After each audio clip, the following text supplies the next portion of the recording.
Wewe ambaye hujamkabidhi Yesu maisha yako, lakini Zaburi 23 amekwambia wema na fadhili vimekuwa vikikufuata, na unataka kubatizwa ili miisho yako iweze kuwa mizuri. Ni kweli umepita sehemu itoyo katikati, lakini habari njema, wema na fadhili vimekuwa vikikufuata siku zote na haujabatizwa.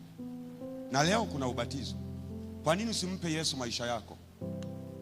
Kwa nini usimkabidhi Yesu maisha yako ili uweze kuwa na ulinzi ulio kamili, ili uweze kuwa na maisha yaliyojawa na ujasiri wa Yehova, wa Mungu aliyepo, aliyekuwepo na atakayekuwepo milele zote.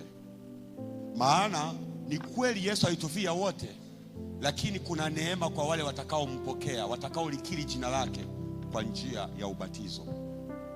Sasa una nafasi ya kujitoa.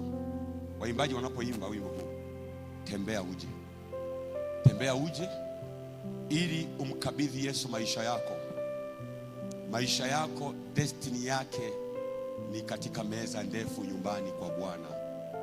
Sijui nyinyi, ila mimi ninajua kabisa sistahili kuingia mle ndani, sistahili kukaa pale mezani, ila kwa sababu Yesu alikufa kwa ajili yangu, sasa ninastahili kama unavyostahili. Ila unapaswa kumfanya Bwana kuwa Bwana Mwokozi wako, ili atakapokuja, kama utakavyomkiri, na yeye akukiri vivyo hivyo.